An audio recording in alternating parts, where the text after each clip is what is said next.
Merhaba değerli arkadaşlarım. Hepiniz hoş geldiniz, sefa geldiniz. Arkadaşlar, şimdi hemen konuma geçmeden evvel şunları söylemek istiyorum. 2025 ile alakalı tanıtım videoları var. Zaten hepiniz bunu izliyorsunuz. Bakıyorsunuzdur muhakkak. Tabii ki bir zamanı geldiği zaman benim de söyleyeceğim, bizim de söyleyeceğimiz bir iki sözümüz var ama öncelikle ben hemen bununla ilgili bir çalışma yapmak istemiyorum. Önce bir otursun, bir yerine gelsin. Yani bir görelim, neyin ne olduğunu görelim. Ondan sonra tabii ki bizim de yapacağımız çalışmalarımız, videolarımız olacak. Şu an için bence çok erken. Önce bir görmek lazım diyorum değerli arkadaşlar.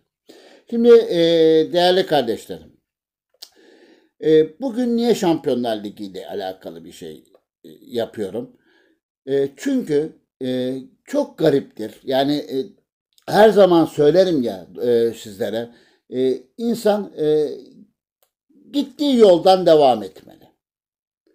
Ummadığı sonuçlarla karşılaşabiliyor. Şimdi bakın bu A grubuna çok dikkat edin arkadaşlar. A grubuna dikkat edin. Videomuzun vaktinizi ayırıp da sonuna kadar izlerseniz niye bunu dediğimi de anlayacaksınız. Arkadaşlar hemen konuya geçiyorum. A grubunda biliyorsunuz iyi bu takımlarla eşleştik. Bu eşleştiğimiz takımlarla ilk maç beraberlikle başladık. Sonra bir 2-0'lık emat yenilgimiz var. Yani iki maçta sadece bir puan toplayabildik. Hemen arkasından iki karşılaşmayı kazandık. Sonra bir 5-2'lik görüldüğü gibi bir mağlubiyetimiz var. Dolayısıyla son maça geldik. Hatta hatırlarsanız iki video evvelde ben bu son maçı sizlerle yayında paylaşmıştım. O zaman da aynı şeyi söylemiştim. Hani Süper Lig mi acaba devam etsem mi? Çünkü diğer gruplara da baktığım zaman inanılmaz derecede zor rakipler vardı. Dedim ki yani Şampiyonlar Ligi'nde devam edelim mi? Süper Lig'e mi acaba geçelim? Oraya mı şey yapalım derken dedik her zamanki gibi yolumuza devam edelim. Nereye kadar gidersek dedik. Şimdi ondan sonra arkadaşlar A grubuna geçtik. Şimdi son 16'da yine bize denk güzel iyi bir rakiple karşılaştık. Sinan FC. Değerli menajer kardeşim. Sinan FC ile karşılaştık. Kadrosu iyi değerli arkadaşlar. İlk maç 7-4 bitti. Aslında çekim yapmadığıma da pişman olduğum karşılaşmalardan biriydi. İlk maç 7-4, ikinci maç 6-3 ile son 16 turuna geçtik. Sonra çeyrek finalde bizden daha kuvvetli olan yine güncel kulübü Galatasaray olan bir rakiple karşılaştık.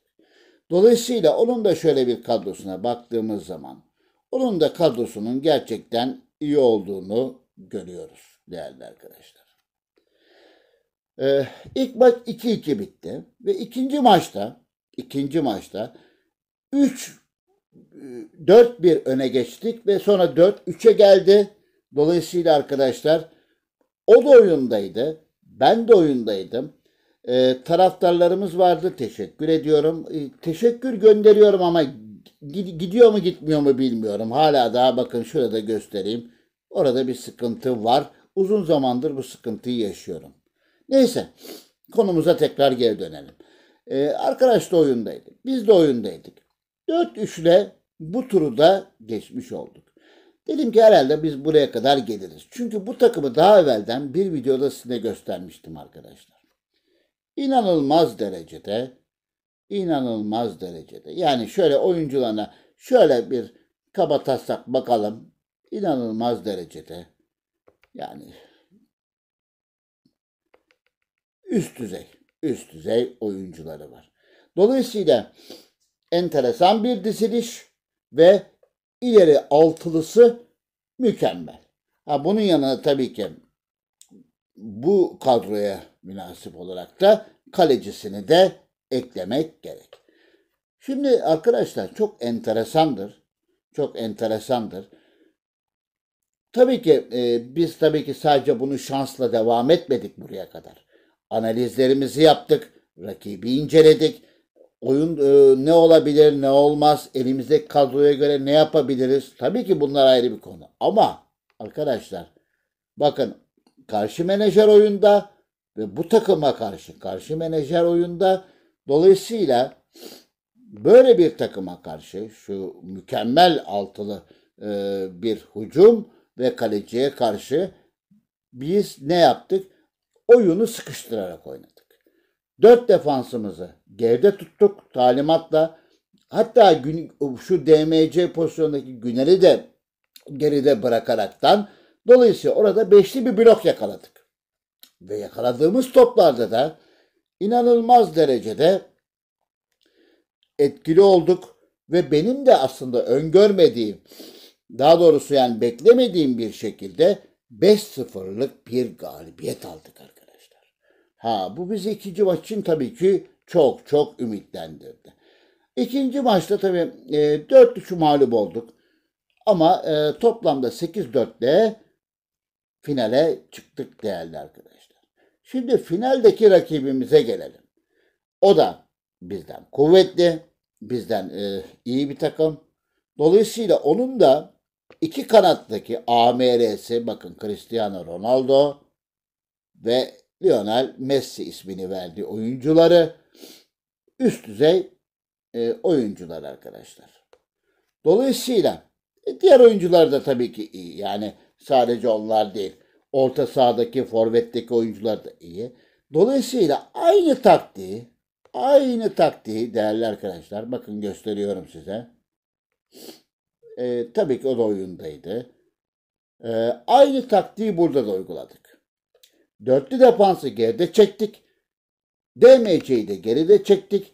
Aldığımız toplarla bu şekilde bir oyunla Şampiyonlar Ligi'ni ummadığımız, beklemediğimiz bir şekilde galip bitirdik.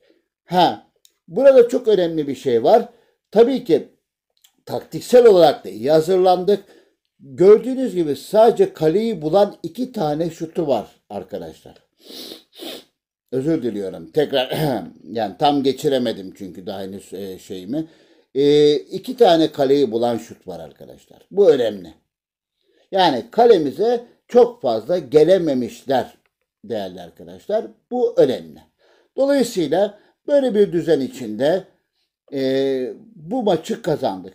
Lig takımı, yani Şampiyonlar Ligi'ndeki finaldeki oynadığımız takım grubumuzun lideri. Niye dedim ben size A grubundan her şey çıktı diye? Grubumuzun lideriyle finalde karşılaştık ve dolayısıyla biz finalde kendisini yenerek şampiyon olduk. Şimdi Süper Lig'e gelelim. Süper Lig'de Emat rakibini yenmiş ve yapmış, galip gelmiş. Şimdi Emat'a da baktığımız zaman bizim gruplarda Emat'la 3. sırada biten takım. Yani A grubundan her şey çıkmış arkadaşlar. Bu kadar Şampiyonlar Ligi grubuna rağmen, bu kadar Süper Lig grubuna rağmen Şampiyonlar Ligi şampiyonu A grubundan, Süper Lig şampiyonu A grubundan, Süper Kupa şampiyonu tabii ki biz olarak A grubundan, Şampiyonlar Ligi finalisti birinci olan takım yine A grubundan, her şey A grubundan. Yani işin tuhaf yanı böyle başlayan bir hikaye böyle bir şekilde son buluyor arkadaşlar. Şeyde ne yaptık diyelim. Şimdi pardon, özür diliyorum. Süper Kupa'da burada bir sıkıntı var. Şöyle ki onu hemen düzeltelim. Evet, tekrar bir şey yapalım. Bir Süper Kupa'ya geçelim. Evet. Yine güzel bir şekilde rakibimizle beraber iyi bir maç çıkarttık. O da güzel bir maç çıkarttı arkadaşlar. Bize mukavemet etti. Ama biz yine aynı Şampiyonlar Ligi finalindeki taktiğimizle beraber, dolayısıyla yine aynı taktiği uygulayaraktan